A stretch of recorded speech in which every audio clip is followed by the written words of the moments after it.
Soy Daniel Stulin y bienvenidos.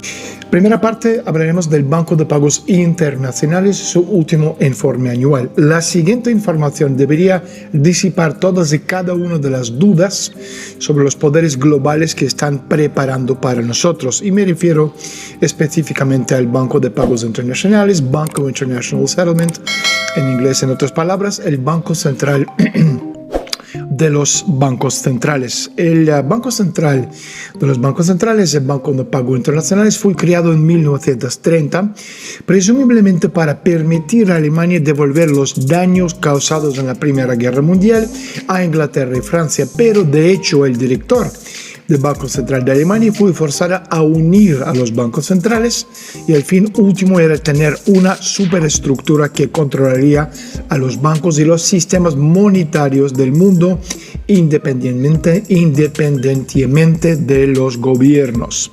Y bueno, originalmente emanó del City de Londres, obviamente que primeramente había controlado los bancos centrales de la Mancomunidad Británica de Naciones, la Commonwealth, después de que perdieran sus colonias políticas y controlarlas económicamente mediante el préstamo del dinero. Cuando los británicos empezaron a perder sus colonias, Australia, por ejemplo, creó un banco central que emitía créditos directamente, lo que funcionó perfectamente para Australia, y esto obviamente alarmó a Inglaterra cuando los de Banco de Inglaterra vieron que estaban perdiendo su control sobre las ex colonias y establecieron este plan donde el dinero sería expedido por los bancos centrales y prestado a los gobiernos, y decidieron que todo país debería tener un banco central así para que los banqueros particulares crearan y expidieran el dinero, pero que pareciera como si los gobiernos lo expidieran ellos mismos, mientras que lo estarían tomando prestado de estos bancos centrales.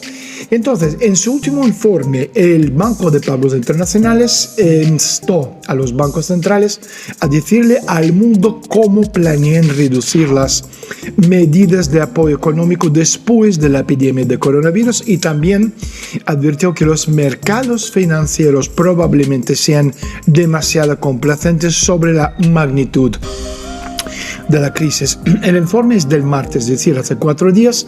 Su informe anual, Banco de Pagos Internacionales, declaró que la parada repentina, entre comillas, es decir, del informe, sin precedente causada por la pandemia, se está convirtiendo de un problema de liquidez en una amenaza más fundamental para la solvencia de las empresas. La pandemia es un evento definitorio para la generación, dijo el CEO de Banco de Pagos Internacionales, Agustín Carstens, en el informe. La viabilidad a largo plazo de muchas compañías se pondrá a prueba durante las próximas fases de la crisis, dice el informe, mientras que la fortaleza de la recuperación dependerá de la evolución de la pandemia y de cuánto daño causará. También el Banco de Pagos Internacionales dijo que los bancos centrales son plenamente conscientes de los desafíos que enfrentan, ya que las perspectivas para el desarrollo de la economía global aún son muy inciertas. Algunos de estos problemas van más allá de su autoridad. Cierro la citación. Un escenario más alarmante sería la repetición de la situación después de la Segunda Guerra Mundial, en caso de que una larga pandemia deja una huella mucho mayor tanto en la economía mundial como en la esfera política. Dice el informe, en este caso la deuda pública será mucho mayor y la participación del sector público en la economía será mucho mayor, mientras que la globalización se verá obligada a retroceder fuertemente. Ahora, ¿por qué no tenemos ninguna información en los medios de masa sobre el último informe del Banco de Pagos Internacionales? Bueno, de hecho, el Banco de Pagos Internacionales pocas veces se menciona en los medios de masa, y no porque sea una organización insignificante, simplemente el principio más importante de este Banco Central de los bancos centrales es el secretismo, y el Banco Central BIS, Banco de Pagos Internacionales, en términos de su secretismo, bien puede competir competir con la Agencia Central de Inteligencia de los Estados Unidos, el Servicio Británico Exterior MI6 o el Mossad israelita. Pero incluso la CIA americana informa periódicamente sobre sus actividades al Comité de Inteligencia de la Cámara Baja del Congreso, y la respuesta a la pregunta ¿a quién informa el Banco de Pagos Internacionales? En realidad no informa a nadie que conozcamos, sino hablamos de, obviamente, los cabalistas, de las estructuras supranacionales, etc. Y más allá de la retórica bancaria típica, analicemos los 4 puntos principales explicados por este último informe. 1. Viene la siguiente fase más grave de la crisis. 2. En la economía global se espera que las consecuencias de la crisis actual sean aproximadamente equivalentes a los resultados del colapso de la economía después de la Segunda Guerra Mundial. 3. La mayoría de las empresas no podrán pagar deudas y se verán obligadas a cerrar sus negocios, o los propietarios se verán obligados a entregar sus activos a los acreedores. Y 4. La pandemia será larga y dolorosa y está lejos de terminar. Así que vemos los consejos prácticos y un llamado a la acción como la describe el Banco de Pagos Internacionales. Si tenéis acciones en la bolsa, mejor venderla ahora y comprar un terreno para cultivar verduras en caso de un escenario negativo descrito por el banco para asentamientos internacionales. Créeme, si el Banco Central de los bancos centrales hace una recomendación, es mejor que la sigamos. Como dijo uno de los Rothschild, en una crisis los activos se transfieren, se convierten en la propiedad de sus verdaderos dueños. Es decir, uno de los objetivos de la pandemia coronavirus es quitarle el negocio y los activos a los capitalistas y sus herederos, en otras palabras, del dinero joven adquirido en los últimos 80 años, es decir, post Segunda Guerra Mundial. ¿Cómo se hace esto? Bueno, colapso artificial de la economía global, y esta es una de las razones clave por el COVID-19 que estamos viviendo, y obviamente lo que está solamente ahora empezando. Bueno, segundo punto que yo quiero comentar es el tema de oro y plata.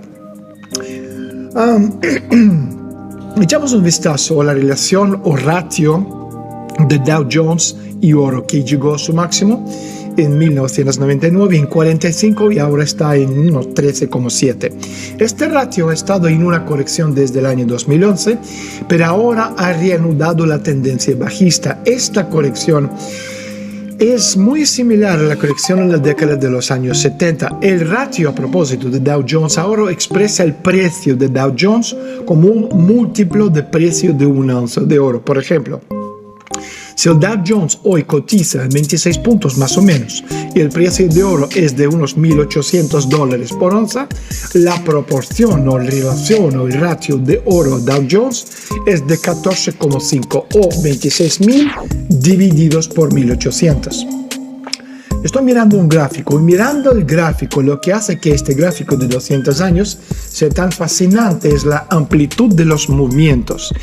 Desde la creación de la Reserva Federal en 1913 y el cierre de las ventanas de oro por parte de la mayoría de los países, Estados Unidos fue el último, en 1971, el gráfico muestra cambios importantes. De las partes superiores e inferiores son mucho más exageradas que incluso antes de 1913. ¿Por qué? Porque esta es causada por la constante interferencia de los bancos centrales y su manipulación de los mercados. No hay hoy en día mercados reales. Los precios se establecen en un casino que tiene poca semejanza con la realidad. La expresión, mejor dicho, la expansión de crédito, el dinero falso ha llevado a precios falsos en prácticamente todos los instrumentos. Y si no me creéis, solo esperad a ver qué sucederá en unos pocos meses en los mercados. Como el gráfico Dow Jones a oro muestra que el próximo objetivo en la relación es probable que sea 0,5 a 1 o inferior. En 1900, en la época de llegada Reagan al poder, era 1-1, es decir, Dow Jones estaba en 850 puntos y oro valía $850. Ahora, la línea de tendencia ahora está en 0,5, lo que significa que es probable que el Dow caiga al menos un 96% frente al oro en los próximos 2 años. En mi opinión, incluso podría sobrepasarse, ir mucho más abajo, pero incluso si el Dow solo cayera, digamos, 10.000 puntos, en una relación Dow-oro de 0,5, esto significaría que el precio de oro sería de $20.000, que creo que es muy probable, incluso sin una alta inflación. Entonces, consejo, comprad si todavía podéis encontrar oro físico, no algún ETF o algún oro especulativo en papel. Bueno, hablamos de plata. Aún más interesante es relación Dow-plata. La relación, por ejemplo, oro-plata ahora es, cerca de 100, pero es probable que en los próximos años regrese por debajo del promedio a largo plazo, que ha sido 15. Si miramos la relación Dow-plata, esto muestra cómo las inversiones tradicionales colapsarán totalmente contra los activos reales. Estamos hablando, por un lado, la bolsa, que es absolutamente ficticia y no tiene nada que ver con la realidad, y otra vez los valores activos reales, las cosas que tú puedes tocar como oro, plata, sobre todo contra la plata que está subvaluada o no valuada suficiente drásticamente. El gráfico que estoy mirando en este momento demuestra que estamos a las puertas de una subida vertiginosa de plata. ¿Qué movimientos concretamente? Bueno, una caída de casi 100%, es decir, 99,6% del Dow contra plata en los próximos 2 a 3 años. Y eso es espectacular o quizás devastador según el lado que tomamos y desde qué óptica lo miramos. Por lo tanto, es probable que la plata supere a la mayoría de las inversiones en los próximos años y genera enormes ganancias. Pero debemos recordar que la plata es increíblemente volátil y no para los débiles de corazón. Mi consejo, tener unos 20-25% de plata y unos 75-80% de oro para dormir tranquilo y estar bien. Bueno, hablamos de detalles concretos. Digamos que el Dow disminuye 10.000 puntos en los próximos 2 años con un ratio Dow-plata, por ejemplo, de 6. Eso significaría un precio de plata de más de $1.600. Ciertamente no es imposible. Ahora, normalmente los movimientos reales en los metales siempre son liderados por la plata. Entonces el ratio oro-plata ha bajado de 126 a mediados de marzo, si no me acuerdo bien o mal, a 96 hoy en día. Parece que está a punto de caer con mayor fuerza muy pronto. A propósito, repito, el ratio oro-plata es simplemente la cantidad de plata que necesita para comprar una onza de oro. Entonces, si la proporción es de 96-1, como ya dije antes, esto significa que el precio actual podrías usar 96 onzas de plata para comprar una onza de oro. La plata ahora está subiendo un poco más rápido que el oro. Es cierto que es lo que queremos ver cuando se reanuda la tendencia alcista en los metales. Así que espero que sea inminente un importante avance en el oro y la plata, pero como sigo advirtiendo a los inversionistas, no estamos comprando metales solo para ganancias medidas en papel moneda sin valor, los papelitos de color, sino por la supervivencia financiera y por la protección de vuestra riqueza contra el colapso del sistema financiero. Vamos con el último punto. Yo quiero hablar de Citigroup, que sigue siendo uno de los principales bancos relacionados con el lavado del dinero de la droga. Ahora, durante los 40 años desde Reaganomics, las grandes entidades bancarias han sido actores clave en el tráfico de drogas. Por ejemplo, la Oficina de las Naciones Unidas contra la Droga y el Crimen Organizado determinó que la magnitud de los fondos ilícitos generados por el tráfico de drogas ascendió a 3,6% del PIB mundial, con un lavado de 2,7%, o en dólares americanos estamos hablando de 1,6 billones de dólares. En inglés, 1.6 trillion. De hecho, el jefe de la Oficina de las Naciones Unidas contra la Droga y el Crimen Organizado ha dicho recientemente, refiriéndose a la crisis sistémica actual, que los traficantes de drogas mantuvieron a flote su sistema bancario durante la crisis financiera del año 2008. Los bancos estadounidenses han desarrollado un conjunto de políticas altamente elaboradas para transferir fondos ilícitos a los Estados Unidos e invirtiendo esos fondos en negocios legítimos o bonos del gobierno de los Estados Unidos y legitimándolos. Uno de los bancos más grandes involucrado en lavado de dinero de la droga es Citibank.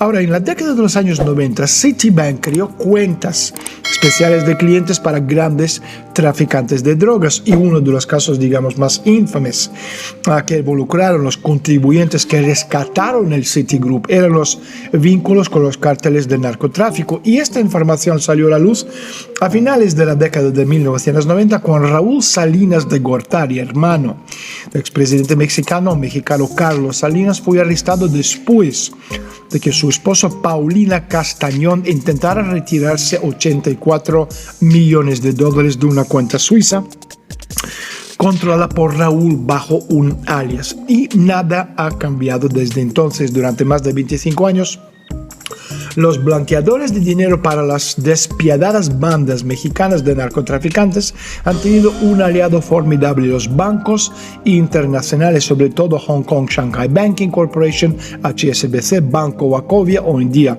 se llama Wells Fargo, y el Citibank. El 17 de mayo del año 2001, Citigroup, por aquel entonces la institución financiera más grande de Estados Unidos, que comandaba unos $700 mil millones en activos, anunció una compra de $12,5 mil millones de la compañía matriz de Banamex, que controlaba unos $39 mil millones en activos. La compra colocó a Citigroup en el control de una de las principales instituciones de lavado de dinero en México y le permitió a Citigroup penetrar en el mercado bursátil mexicano. Ahora, uno de los protagonistas clave es el exdirector general de Banamex, Roberto Hernández. Hernández está abiertamente conectado a cientos de toneladas de contrabando de cocaína cerca de Cancún. Para completar su parte de la transacción con Citigroup, Hernández confió en la casa del corretaje de Goldman Sachs y el bufete de abogados de Wall Street de Sullivan & Cromwell. Sullivan & Cromwell es una tapadera de la CIA que nos dio Alan Dulles, director de la CIA, y su hermano degenerado John Foster Dulles, que era secretario del Estado. Es decir, narcotráfico en México está protegido por la CIA y el aparato logístico de uno de los bancos más grandes de Estados Unidos, Citibank. Ahora, el nivel de criminalidad en los sistemas financieros y políticas de los Estados Unidos ha alcanzado hoy en día un umbral en que ya no se puede venderse como una teoría de conspiración de Donald Trump, donde ahora se revela que los esfuerzos tanto de la DEA como la CIA de supuestamente luchar contra el negocio de las drogas y el crimen organizado no son más que una reacción al imperativo de gestionar el tráfico de drogas para no perder el control de los billones de dólares en juego. Y con la quiebra sistémica de los mercados financieros, de los países, de las bolsas, ha hecho que el crimen se ha convertido abiertamente en la mayor y quizás la única empresa libre del mundo. El fait accompli es que el dinero de las drogas y el dinero criminal ahora están operando abiertamente como los determinantes más importantes del éxito económico para el sistema financiero de los Estados Unidos. De hecho, es el único negocio viable hoy en día, y la arrogancia descuidada de estos movimientos solo revela total confianza tanto en Washington como en Wall Street, también en el sistema bancario, de que ninguna voz en su contra les puede detener. Para Citigroup, que depende en gran medida de los beneficios de las drogas para sus operaciones comerciales diarias, de hecho para su supervivencia, el COVID-19, la cuarentena global y el cierre de fronteras lo colocan en una posición precaria, porque sin el dinero de las drogas, todos los bancos se quedan sin la liquidez necesaria para salir vivos de esta crisis, y no me sorprendería si en el otoño Citi se convierte en la primera víctima del colapso financiero global. Ojo al piojo. Gracias por escuchar.